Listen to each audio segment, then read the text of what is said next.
It's been a long, hard 3 years for the United States and the international community. August marks the third anniversary since the Great Recession hit Wall Street, Main Street, and the global economy.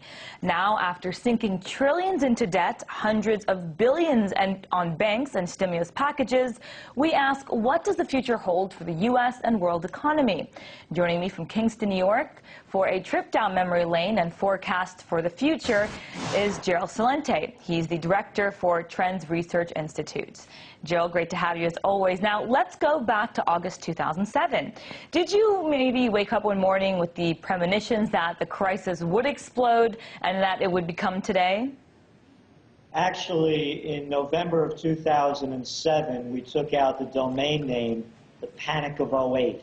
That's how sure we were that it was all going to collapse. And the collapse is underway. It hasn't stopped.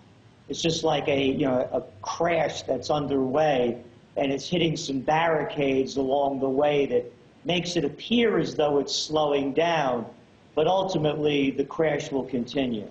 Well, if you saw this back in 2007 and had a domain name for it, why didn't the White House, the Federal Reserve, and all the other institutions and agencies here in Washington predict this was going to happen back then?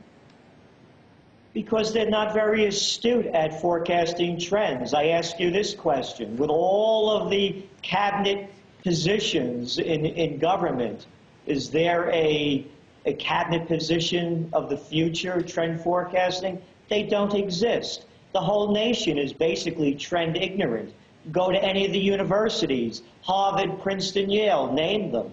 They don't look ahead, they look behind. You look at all the people that are running the government. They're experts in the Great Depression. That's history. How about the future? They're not schooled in looking ahead. The future is off limits. And number two, if it's bad for business, they don't want to talk about it. So I want to go back in time to 2008. I'm sure you recall, as everyone else does, the whole Bear Stearns J.P. Morgan crisis when it went down. The buyout, the first bank buyout, if you will.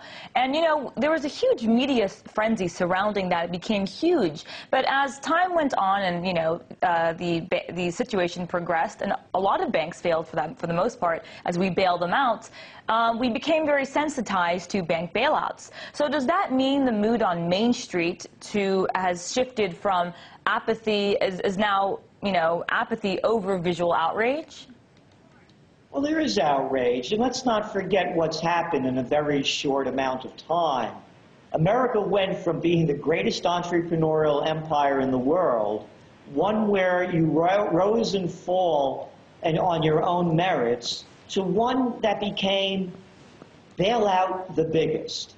If you're big, you'll get bailed out. That's not the American way. And by the way, people deride capitalism as failing. Capitalism didn't fail. The whole system changed. As I've said many times before, the merger of state and corporate powers, by definition, opined Mussolini, is called fascism.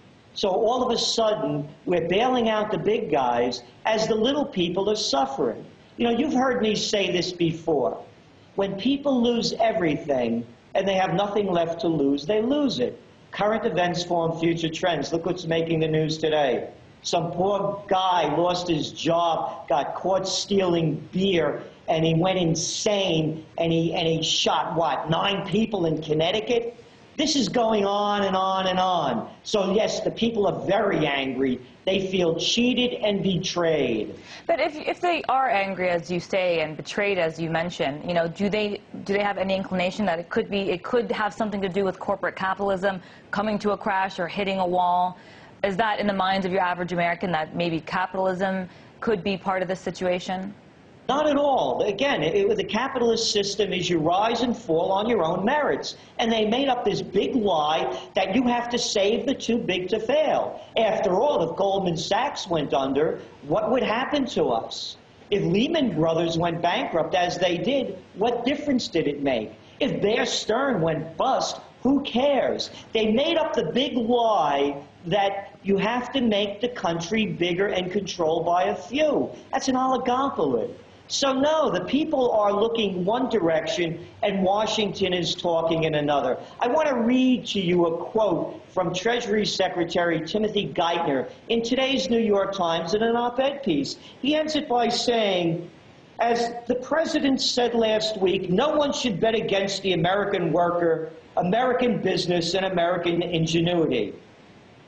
They are betting against the American worker. They are betting against American ingenuity. The government has taken control. You know, it's funny you mention that because it seems to be, or at least some reports are telling us, that corporate executives are still getting billions of dollars in bonuses. What does that mean exactly? Well, it means is that all of this money that went to prop up the $13 trillion that was lent, spent, and guaranteed to bail out the too big to fails, they're doing fine. They're getting their big bonuses. But let's look at the real numbers. And I love the language. Pending home sales in U.S. declined today more than expected. More than expected by whom? Consumer spending and personal income stagnated. Well, just yesterday, Fed Chairman Bernanke said, expect consumer spending to increase as personal income climbs. So it's one big lie they're saying day after day to keep the people quiet because revolt is ready to happen. You can see it in the Tea Parties. Well, that was Gerald Celente. He's the director of Trends Research Institute, joining us from Kingston, New York.